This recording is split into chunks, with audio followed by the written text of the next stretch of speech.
አድማጭ ተመልካቾቻችን እንዴት ቆያችሁ? አሁን የደረሱን በርካታ መረጃዎች አሉ። እነሱን እነግራችኋለን። በቅድሚያም ዋና ዋናዎቹን የትራፊክ አደጋ በትራፊክ ባለሙያዎች ብቻ መቋጠር እንደማይቻል ተገለጸ። ኢትዮጵያ $260 ሚሊዮን ተጨማሪ ብድር ማግኘቷን ነው እየተነገረ ያለው።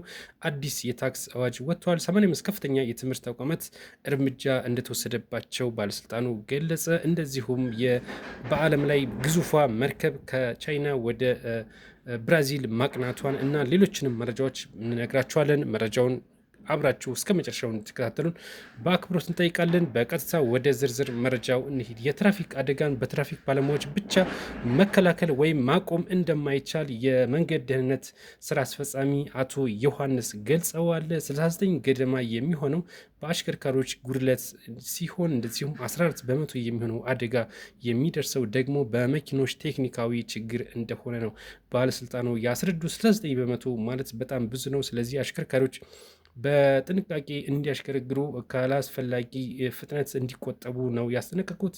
የመንገድ ደህንነት ስራ አስፈጻሚው እንዳሉት ከሆነ ደግሞ ከ5 እስከ 30 ዓመት ያሉት ናቸው ይህንን አደጋ እያስተናገዱ ያሉት። ይህን አደጋ የሚያደርሱት ደግሞ ከ18 እስከ 35 ያሉ አሽከርካሪዎች እንደሆነ ባለስልጣኑ አስታውቋል።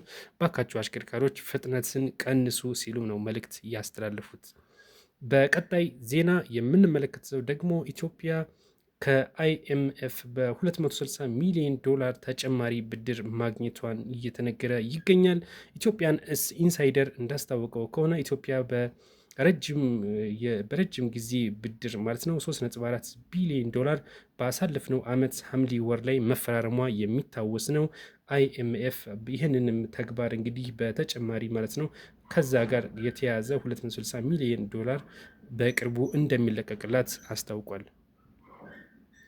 ቀጣይ መረጃ ከፍተኛ የትምህርት ተቋማት ላይ እርምጃ እወስዳለሁ ሲል የትምህርትና ስልጠና ባለስልጣን አስታውቋል። ባለስልጣኑ እንዳስታወቀው ከሆነ 375 የትምህርት ተቋማት በኢትዮጵያ ውስጥ እንደሚገኙ ጠቅሶ ነገር ግን 85ቱ የሕግና ደንብን አክብረው እየተንቀሳቀሱ ስላልሆነ እርምጃ የሚወሰድባቸው ናቸው።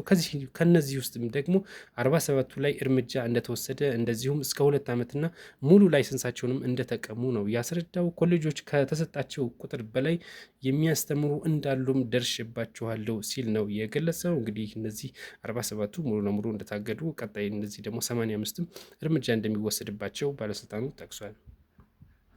በቀጣይ የምንነግራችሁ ደግሞ አዲስ ታክስ ወጥቷል።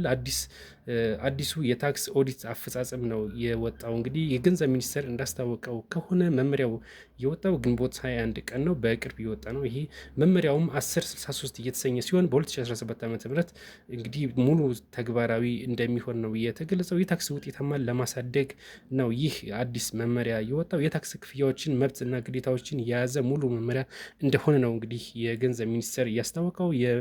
የመስክ ሂደትም ከ10 ቀን ቀደም ብሎ የጽሁፍ ማስጠንቀቂያ እንዲሰጣቸው ነው የሚደረግ። አጠቃላይ ስለ ኦዲትና እና ሌሎችንም ጉዳዮችን ሙሉ የያዘ መመሪያ እንደሆነ ነው እንግዲህ የገንዘብ ሚኒስቴር ሙሉ መረጃውን ያወጣው።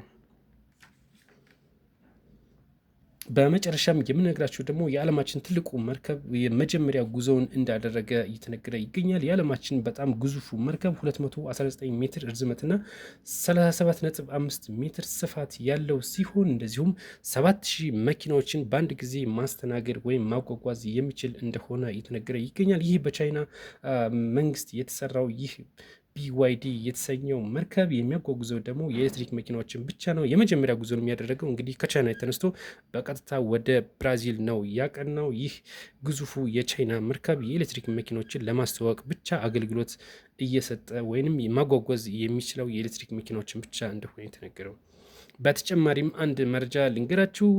ዶክተር ኢንጂነር ሀብታሙ ኢተፋ በበጀት ዓመቱ $220 ሚሊዮን በላይ መገኘቱን ገልጸዋል። እንግዲህ ይሄ $220 ሚሊዮን የተገኘው ኢትዮጵያ ከምታገኘው ኤሌክትሪክ ወደ ውጭ በመሸጥ ነው። ይሄ $220 ሚሊዮን የተገኘው እንደ ጅቡቲ፣ ሱዳን፣ ኬንያ እና ደቡብ ሱዳን የመሳሰሉ ሀገራት ደግሞ በዋናነት ይህንን ኤሌክትሪክ በግዢነት ወይም በመግዛት ነው እንግዲህ ይህ ብር የተገኘው ሲሉ ገልጸዋል። ከፍተኛ ፍላጎት ወይም ፍላጎት እንዳላቸው ናቸው እነዚህ ሀገሮች የተጠቀሱት ማለት ነው። በተሻለ ለመስራትም በርካታ ስራዎችን እያደረግን እንደሆነ ገልጸዋል። ኬንያ እና ታንዛኒያን በኃይል ለማስተሳሰርም እየተሰራ እንደሚገኝ ዶክተር ኢንጂነር ሀብታሙ ኢተፋ ገልጸዋል።